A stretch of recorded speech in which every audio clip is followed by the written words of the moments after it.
Hey, and welcome to another edition of Cracking the Cryptic, driven by our Twitter account, which is @CrypticCracking. Find us on Twitter. We're sort of establishing our Twitter account at the moment, so we're trying to build followers. Please do follow us if you like the videos. And we've done a few videos now where followers have sent us in puzzles that they've struggled with, or they might have been able to solve them, but they didn't feel the solve was particularly efficient and wondered whether we could come up with anything that was a bit more structured.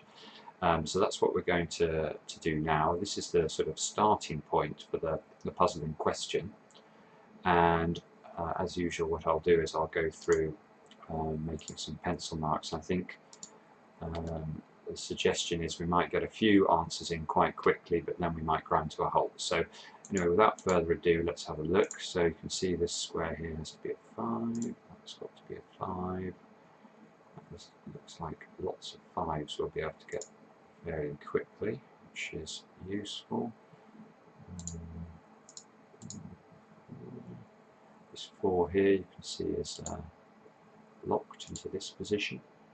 So drive some pencil marks from that.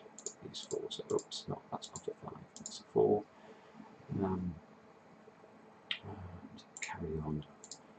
I'm probably not going to try and recreate. Right, you can see this 2 here, there's a naked 2. Just by looking at the central column, we can see 1, 2 and 7 are needed. So I think this 2, that's fairly forced, gives you a pencil mark. 1, 2, 3, 4, 5. I think there's one more number that was suggested that was sort of a giveaway. Some 6s in over here, look.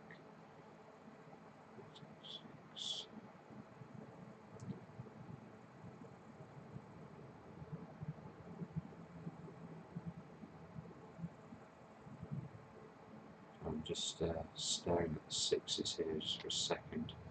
My phone is buzzing up. Let's carry on now. 9s.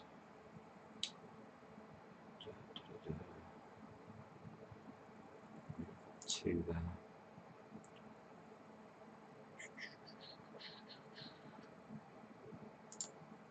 8s over here. 3s here.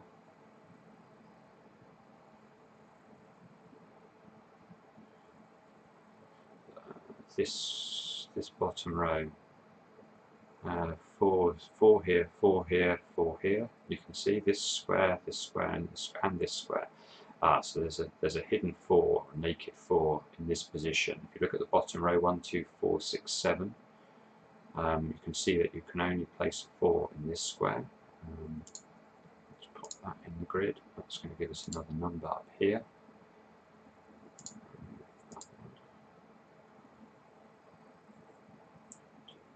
6, 7. Oh, it's down to 2 there. Let's go.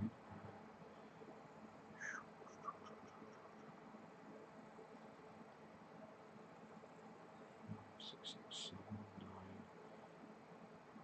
2, 7, 8.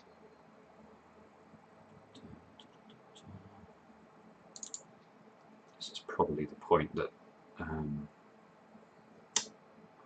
oh, hang on, 6s and 9s. Yes, okay, that looks reasonably helpful, doesn't it? Okay, can we use that somehow? There's a couple of pencil marked 7s there. 1, 2, 7, 8 into the open positions. Not quite going to be enough.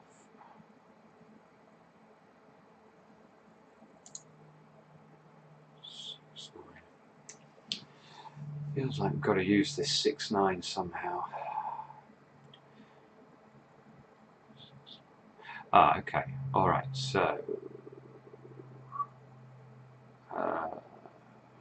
okay, so I concentrated on using it in the row, which I think is very fair, given that we have 2 numbers in a row. But if you actually scan this column here, I think we can do something with this, because we've got 1, 6, 7, 8, 9 to place. But this here, we have a 7, a 1 and an 8. So this square here I'm not allowed to notate it using Snyder notation, but just to illustrate what I've found, this is a 6-9. Now that means that we've now got 1, 7 and 8 to place down here. Now that must be useful. That's got to be a 1. Okay, yeah. So this will be the way in. Right, okay. So this means that we've got 1, 7, 8 to place in column 9. Now the only position that is helpful for is this one, because of this 8 over here.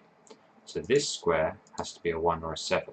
Now we did this work earlier on column 5 here. We know this is 1, 7 as well. So I'm completely abandoning Snyder notation, but it's just to show you what's, the chain of logic that I think is going to help with cracking the puzzle. So you've got the 6 9s limiting this square, and now we've got a serious limitation in terms of what we've got left to place, which are 2 and 6 in these squares. And you can say, there's the 6. Okay, right. So this square here, I think, has to be a 2. Let's put a 2 in. That's now got to be a 6. Now, I'd imagine that will be useful. Yeah, okay, that's going to give us another 2 up here, and a 2 here.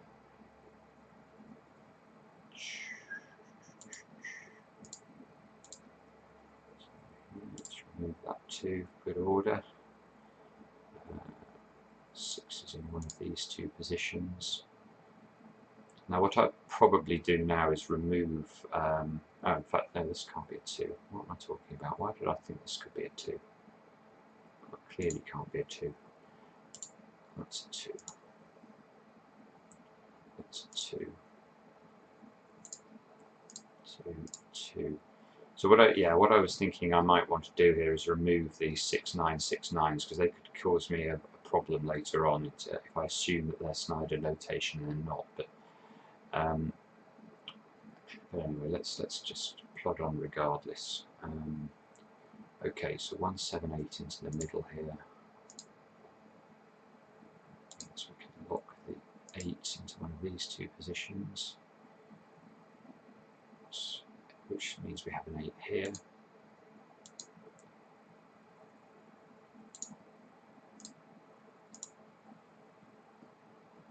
And 3's now over this side.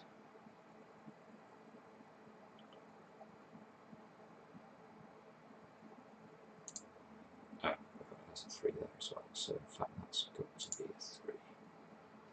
Come on, machine. 3. Another of these 1 7 doubles in a box here, a bit like what we've got there in row 9. You can see that we've got a 7 here and a 7 here, so now this position is fixed. 7, 6. Whoops, that's wrong. That's wrong. 7.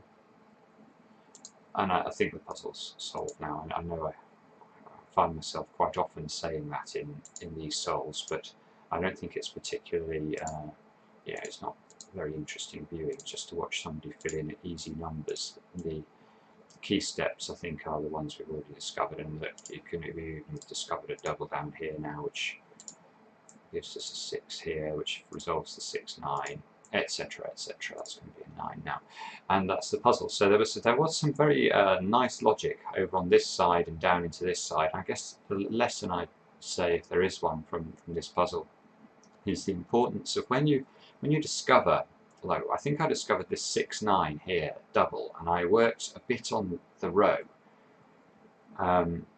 But I think the key was that I didn't just give up then when I found nothing in the row. I actually looked to the column to see whether or not this discovery, it was this square and this square, that really opened the puzzle up.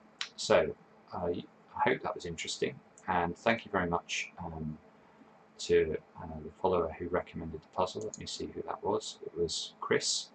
Appreciate it, good puzzle, and keep them coming. If we have the time, we'll always try and help you guys out and talk through the solves. See you next time. Cracking the Cryptic.